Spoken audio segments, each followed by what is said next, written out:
9e édition des Jeux de la francophonie.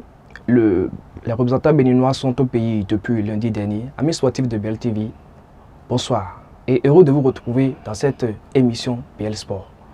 Au menu de cette émission, nous parlerons bien évidemment de cette 9e Jeu de la francophonie qui a connu son épilogue le dimanche 6 août dernier. Nous allons revenir sur le parcours des guépards dans les différentes disciplines, en l'occurrence le football. En seconde partie d'émission, nous parlerons de la Coupe du monde des communautés. C'est un tournoi de football qui regroupe les différentes communautés étrangères vivant au Bénin. J'ai même avec moi ici en studio le promoteur Feriol Adoukodou, qui est aussi un grand amoureux du sport. Il sera avec moi tout au long de cette émission. Feriol, bonsoir. Bonsoir Nel, merci beaucoup pour l'invitation. C'est à moi de vous remercier d'avoir accepté cette invitation-là. Nous resterons ensemble tout au long de cette émission pour parler du sport, bien sûr. Exactement, oui. Nous allons prendre une courte pause et revenir juste après ceci. Vous aimez la qualité et vous recherchez des matériaux de construction fiables? Bâtisseur plus Inter est la solution.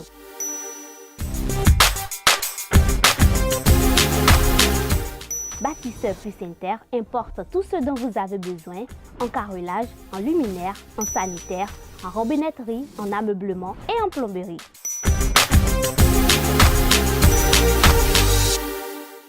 Visitez-nous à Abomey-Calavi, 4e rue après SOS, en quittant Kota pour l'université d'Abomey-Calavi. Infoline 00229 91 77 72 77. Voilà, nous sommes de retour. Sans plus attendre, nous allons rentrer dans le vif du sujet. À nouveau, bonsoir Feriol. Bonsoir cher ami. 3 médailles, une en or, une en argent, une en bronze. C'est ce qu'on retient de l'expédition du Bénin à cette 9e édition des Jeux de la francophonie. Un bilan qui reste quand même mitigé au vu des différentes disciplines dans lesquelles le Bénin a pris part. Quelle appréciation globale faites-vous de cette performance réalisée par le Bénin? Bon, je crois quand même que le gouvernement du Bénin a initié quand même beaucoup de réformes dans le sport. Avant même l'avènement du gouvernement de la rupture, il y a pas mal de problèmes déjà dans ce domaine-là. Et nous pouvons comprendre que depuis un certain temps, des initiatives ont été mises en place pour permettre véritablement que le Bénin puisse rayonner. Et on avait pour preuve la participation de l'équipe béninoise au championnat du monde récemment. Vous voyez, tout le peuple béninois a été émerveillé. On ne pouvait pas comprendre que les Béninois puissent atteindre ce niveau de score au cours d'un match de football. Ensuite, nous avions eu les 9e Jeux de la francophonie et les résultats sont là. Donc, c'est juste la preuve qu'en réalité, il reste à faire et que la volonté y est. Et donc, par rapport à ça, nous n'allons pas blâmer, mais nous avons quand même eu des ambassadeurs qui ont su faire ce qu'ils pouvaient faire sur le terrain. Quand même, le Béninois libéré avait titré à sa 5e de une de sa parution du mardi dernier que les représentants du Béninois étaient de retour au Bécaye après une virée touristique de l'autre côté de la RDC. Bon, écoutez, le langage journalistique, ça va de soi.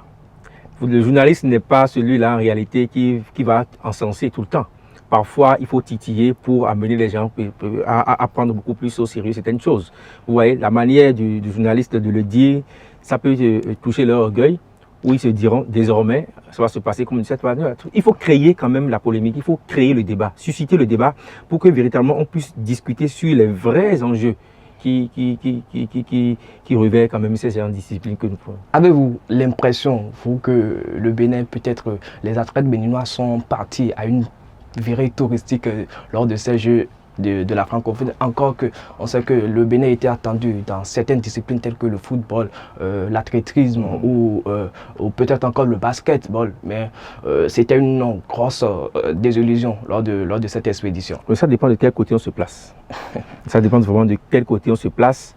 C'est vrai, vu la morosité économique, les temps difficiles, le Béninois lambda peut dire, et le journaliste qui observe le comportement des populations peut dire on a mis les ressources de l'État à leur disposition, ils auraient pu nous rapporter au moins de la joie pour qu'on puisse oublier les temps difficiles que nous vivons.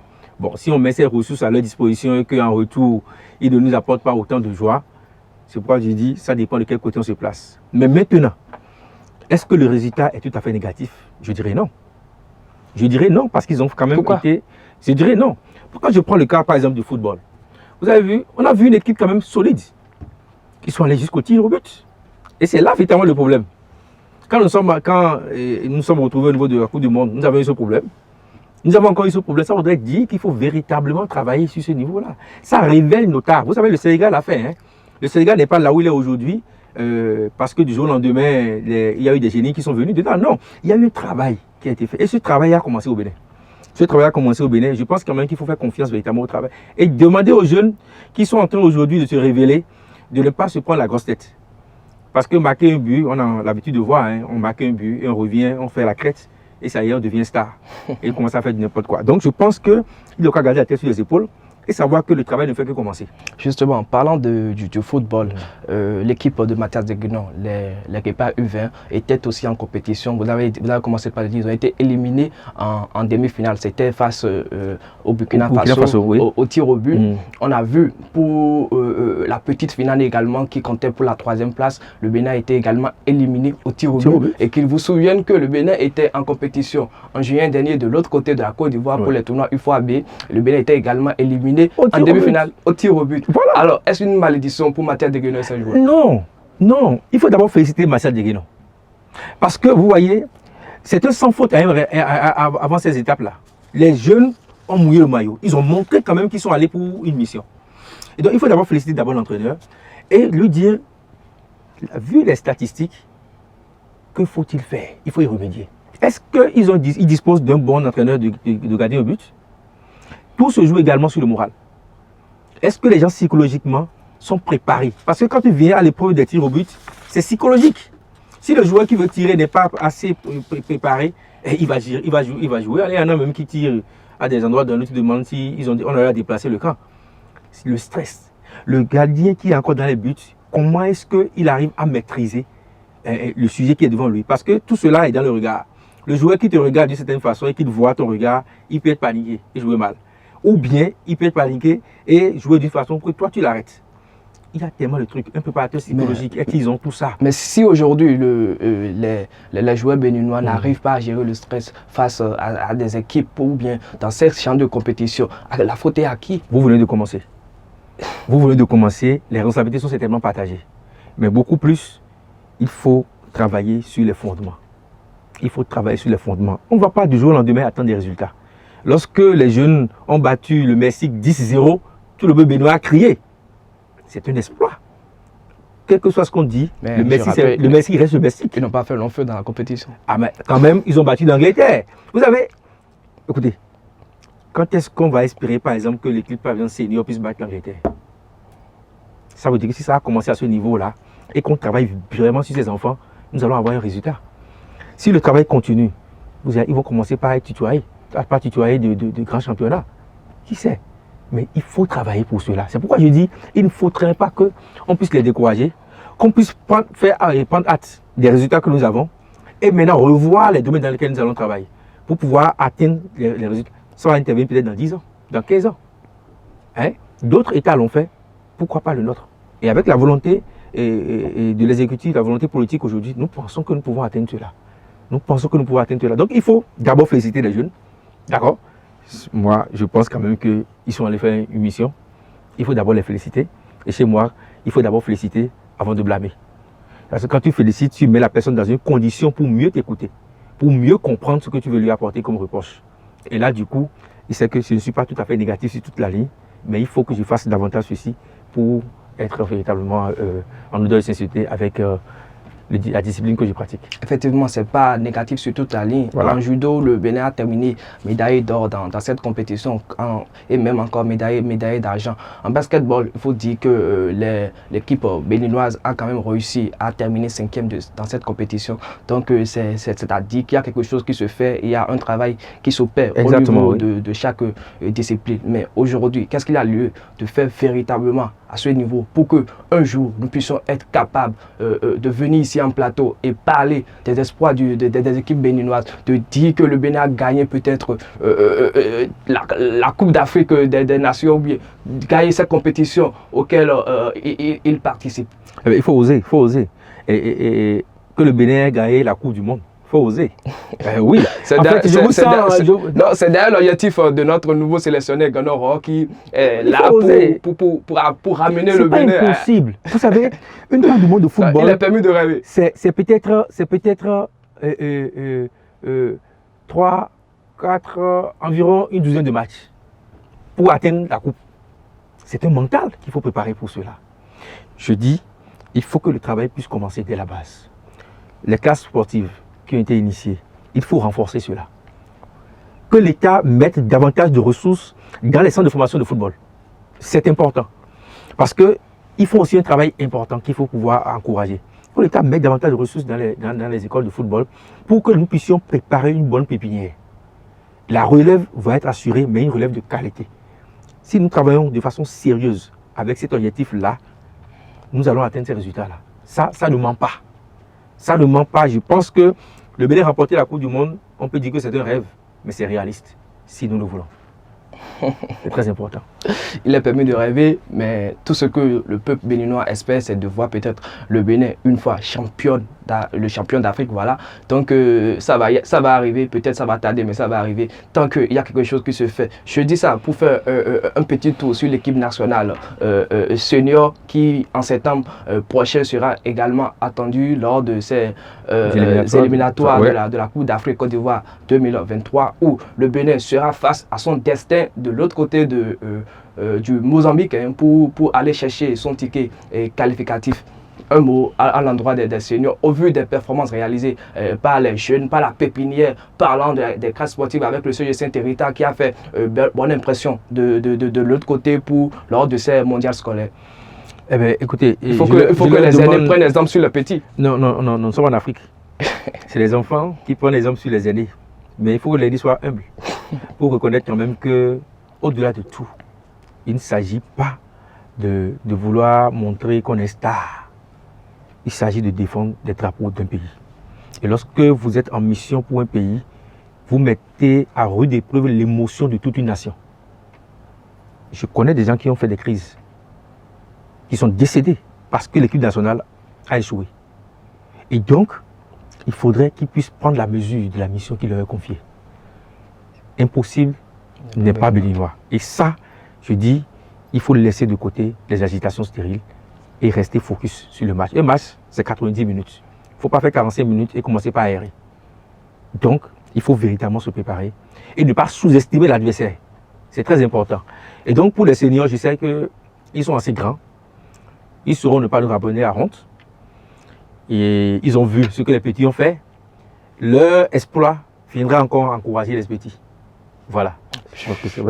Justement, je crois que leur espoir viendra encourager les petits qui, depuis un moment, sont en train de travailler, ou bien sont en train d'être travaillés par le ministère des Sports, surtout à travers le ministre Oswald Omeki, qui réalise un travail formidable pour déboucher sur le championnat scolaire qui va 2023, qui va bientôt commencer à Abomey le 13 août prochain. Aujourd'hui, on voit qu'il y a quelque chose, il y a une politique autour de la pépinière qui montre qu'il y a une volonté manifeste du gouvernement Talon qui veut voir vraiment le sport béninois triompher. Exactement. Donc il revient maintenant aux acteurs de montrer qu'on peut leur faire confiance.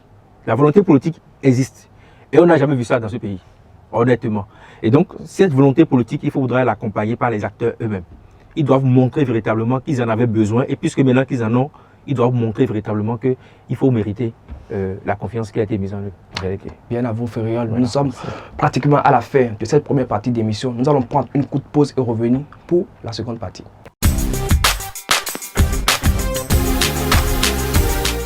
Vous aimez la qualité et vous recherchez des matériaux de construction fiables? Bâtisseur plus Inter est la solution.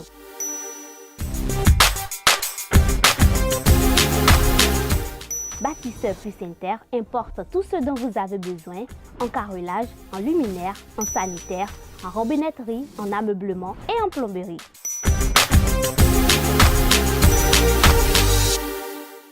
Visitez-nous à Abomey-Calavi, 4e rue après SOS, en quittant Kota pour l'université d'Abomey-Calavi. Infoline 00229 91 77 72 77. Nous voilà de retour. Cette seconde partie d'émission sera entièrement consacrée au mondial de communauté où nous avons ici présent le promoteur Feriol Adoukonou. Cette compétition va prendre son envol le 2 septembre prochain. Feriol, dites-nous, Mondial des communautés, c'est quoi? Ben, le Mondial des communautés, c'est une initiative panafricaine qui vise à promouvoir le brassage interculturel entre les communautés étrangères vivant au Bénin, dans une logique également de promotion de la paix. Alors nous avons choisi le football comme vecteur afin de pouvoir passer le message de l'entrepreneuriat au profit de l'entrepreneuriat responsable des jeunes qualifiés. C'est très important. Donc c'est ce que nous avions pensé, parce qu'au-delà de cela, on dira quand même que nous sommes prétentieux en parlant de mondial. Oui, parce que c'est comme je le dis, nous devons rêver. Et quand nous rêvons, nous mettons en place les moyens qu'il faut pour atteindre ce rêve-là, la réalité de ce rêve. Le Bénin est capable, même en tant que pays sous-développé, d'organiser de grandes compétitions de football. Et nous sommes en train de travailler pour y arriver en bonne et due forme. De 2016 à maintenant 2023, c'est vrai qu'il y a une période où nous n'avons pas organisé à cause de la Covid. Ceux qui ont suivi le Mondial des communautés ont compris que cette année, la donne a changé. Et chaque année, ça ira comme ça, pour qu'on vienne à un niveau donné où le rendez-vous sera pris au Bénin, chaque année, pour le Mondial des communautés. C'est ça un peu la vision, et pour pouvoir accompagner la dynamique du gouvernement en matière d'entrepreneuriat des jeunes. Alors, quelles sont déjà les dispositions qui ont été prises jusque-là et à quelle étape nous sommes de la préparation? Donc, déjà, nous avons déjà 12 pays qui participent. Le 29 dernier, nous avons fait le tirage au sort au ministère des Sports. Chaque pays connaît déjà son groupe. Le calendrier des matchs est déjà disponible. Nous avons déjà 3 stades qui vont accueillir les matchs, le stade Olympe-Pleven, le campus de l'Abomey-Calavi et également le stade d'Abomey-Boro. Donc là-bas, on va jouer la finale. Donc aujourd'hui, je pense que tout est prêt. Nous sommes en train de finaliser les licences des joueurs actuellement et je crois que la fête va être belle. Alors, je rappelle que la compétition commence le 2 septembre prochain et finira le 30 septembre. Et finira le 30 septembre prochain. Alors, pour les matchs, l'entrée au stade, les places à faire avant d'aller au stade, est-ce que l'entrée est payante ou bien qu'est-ce qu'il faut savoir sur les férus de football qui nous suivent là et qui voudraient être de la partie lors de cette compétition? À quoi doivent-ils s'attendre et pour qu'ils se préparent dès maintenant? Oui, la cérémonie officielle de lancement qui va opposer donc le Bénin et au Tchad, au stade Olympe-Pleven, sera, je dirais, accordé à toutes les populations, de façon gratuite parce que nous avons un partenaire qui a accepté de prendre en charge cela. Un partenaire, vous permettez de dire son nom? Ah oui, allez-y. Ben voilà, et Lukangen, qui a quand même accepté de sponsoriser tous les tickets. Donc ça veut dire que désormais, les tickets sont disponibles. Nous allons dire dans les jours à venir les endroits où il faut pouvoir prendre les tickets pour pouvoir avoir accès au stade. Donc, parce que nous n'allons pas laisser le stade ouvert. Vous savez, les incidents qui se sont passés la dernière fois, on nous demande véritablement d'être beaucoup plus sérieux dans l'organisation de ces grands rendez-vous-là. Donc le stade sera fermé. À un moment donné, le stade sera fermé pour permettre à la sécurité de contenir véritablement le fatigue qui sera à l'intérieur. Donc voilà un peu comment ça va se passer. Et donc, en griffe, je pense que le partenaire a permis en réalité que l'entrée au stade pour le match d'ouverture soit gratuite. Les autres matchs seront effectivement gratuits, mais à partir des demi-finales, ça va être payant. Ça va être payant. Nous allons permettre aussi à notre partenaire de rentabiliser ce qu'il a investi, au point où, lorsque vous allez acheter désormais le pack d'eau Kangen, c'est Noua Kaline, qui véritablement est bon pour la santé, ils vont pouvoir prendre le ticket à chaque fois pour pouvoir être là. Donc nous allons mettre les dispositions en place pour faciliter cela en fait. Alors je rappelle, 12 nations sont en compétition pour cette 3e édition, répartie en 4 poules de 3 équipes. Donc le Bénin, pays hôte, est logé dans le groupe A, en compagnie du Tchad et du Liban. Donc déjà pour cette première, je rappelle, nous sommes à la 3e édition. Voilà. La 3e édition, sommes à la 3e édition. Donc il y a eu 2 éditions qui sont passées. La première remportée par le Cameroun et la seconde qui a été remportée par la République centrafricaine. Donc jusque-là, pas de victoire d'une équipe béninoise. On va y arriver par la grâce de Dieu. Qu'est-ce qu'il faut attendre pour cette 3e édition? Il y a beaucoup de challenges. Surtout au cours des réunions, on voit quand même, la dernière fois, j'étais sur une chaîne de radio et j'ai eu donné la possibilité à des communautés de venir, mais le challenge était fort. Et donc, je pense que l'équipe béninoise aussi se prépare activement. Ils disent, on prend la coupe ou pas. Donc je dis, bon, écoutez, que le meilleur gagne. L'essentiel pour nous, c'est que véritablement que la fête soit belle et que véritablement, en tant que Béninois, nous souhaitons que la Coupe vienne au Bénin. Mais c'est le football. Quelle est la particularité de cette 3e édition? La particularité de cette 3e édition, c'est que nous voulons d'abord être une édition de transition. Parce que cette année, nous allons, à la fin de cette édition, éditer le catalogue des communautés. Le catalogue des communautés nous permettra d'avoir un échantillonnage de toute la particularité des communautés étrangères vivant au Bénin, en matière de valeurs, en matière de compétences, en matière de culture, en matière de comportement vestimentaire. Alors, donc, lorsque vous prenez ce catalogue, vous allez avoir les bonnes adresses, vous allez avoir une présentation des communautés étrangères vivant, comment est-ce qu'ils vivent ici, où est-ce qu'on les retrouve, quels sont les domaines dans lesquels on les retrouve davantage au Bénin, parce qu'ils contribuent également au développement du pays. Donc nous allons pouvoir faire cela. L'année prochaine, maintenant, ça va être encore autre chose, parce que nous prévoyons maintenant que l'équipe vainqueur sera amenée à accompagner la mise en place d'une start-up au Bénin. Donc voilà un peu les choses qui s'annoncent. Alors, nous avons parlé des équipes, nous n'avons pas parlé des récompenses. Quelles sont les récompenses prévues pour cette 3e édition? Oui, nous avons le premier prix, qui va être de trophée, avec les médailles. Et nous prévoyons une enveloppe financière. Le second également. Qu'on garde pour l'instant. Oui. Que les sponsors viennent davantage pour qu'on augmente encore la carrière. Quand même, ça sera une grosse carrière. Nous l'espérons vraiment. Nous l'espérons vraiment, parce que nous rêvons grand pour cela.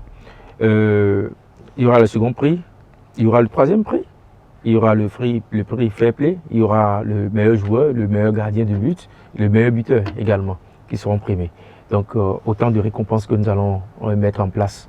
Voilà. Donc il y aura des récompenses tant individuelles que collectives.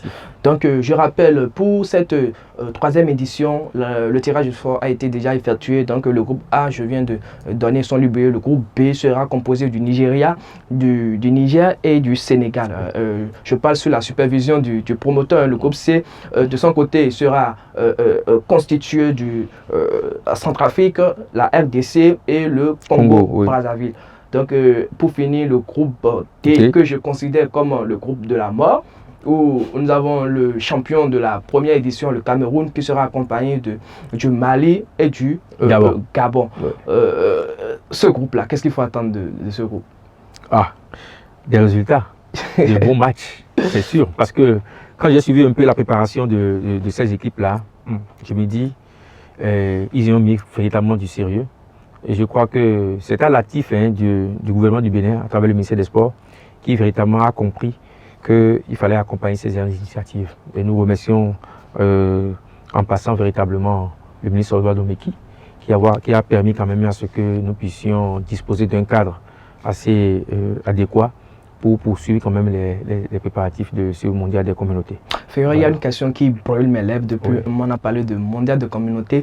Quand on a parcouru le groupe, on n'a pas peut-être vu une équipe européenne, peut-être la France, puisqu'il y a des communautés françaises également qui résident au Bénin. Oui. Il y a des communautés belges et autres qui sont au Bénin. Pourquoi on ne les retrouve pas? Vous avez le Liban quand même déjà qui est dedans. Nous avons le Liban. Bon, et nous avions voulu déjà pour cette édition, parce que nous avons voulu faire une édition de transition. Simplement parce que les communautés ont voulu que ça se passe, parce que nous travaillons en fait sur une plateforme qui allait déboucher véritablement sur l'organisation d'un mondial des communautés. Mais ils ont voulu que nous organisions cela. Donc d'abord, c'est les communautés qui ont voulu participer qui sont là d'abord, d'accord? Mais vous allez voir que d'ici quelques mois, lorsque nous allons lancer la plateforme, ça va être toute autre organisation, d'accord? Parce que sur la plateforme, toutes les représentations diplomatiques qui sont représentées au Bénin seront sur la plateforme avec la présentation de leurs opportunités au profit de la jeunesse. Et donc, par conséquent, il y aura une meilleure appréhension. Et donc, c'est ce qui nous amener donc à ce qu'avant la phase finale, qu'il y ait des préliminaires. Il y aura des phases préliminaires pour pouvoir identifier les pays qui iront à la phase finale, et ainsi de suite. Ne vous inquiétez pas, le mondial, c'est un mondial. Ok, merci beaucoup. Ouais. Alors, quel message avez-vous adressé aux férus de football qui nous suivent? Leur dit que nous leur prévoyons des rencontres alléchantes et que nous souhaiterons véritablement que le public béninois se déplace pour suivre les différents matchs afin de permettre véritablement au monde entier de savoir que du Bénin, quelque chose de grand est en train de naître. Merci beaucoup. Nous sommes pratiquement à la fin de cette émission. Nous avons parcouru tous les sujets depuis la 9e édition des Jeux de la francophonie jusqu'au mondial des communautés. Ferriol, nous sommes à la fin. Votre mot de la fin. J'aimerais vous remercier très sincèrement et remercier surtout le groupe de presse béninois libéré, parce qu'au début de cette aventure, avant même que les documents officiels ne sortent, le promoteur m'a dit « je suis avec toi ». Et cela s'est démontré également dans les faits et gestes. Depuis que nous avons commencé, il n'y a pas eu de moment où véritablement on a manqué de la présence et du soutien de ce groupe de presse-là. Je crois que c'est ce qui est à encourager. Et nous devons tout faire aussi, que chacun de notre côté, pour accompagner véritablement ce groupe de presse aussi. Hein? Parce que lorsque quelqu'un te tend la main, il faut pouvoir aussi lui permettre de se retrouver pour que davantage il puisse avoir la possibilité d'aider d'autres personnes. Voilà un peu ce qui va se passer. Merci beaucoup. Ouais. Stop est fait de ce numéro de votre émission BL Sport. Chera Chao a assuré la mise en onde. À ce micro, je suis resté Nel Chabel Kofi. À la prochaine.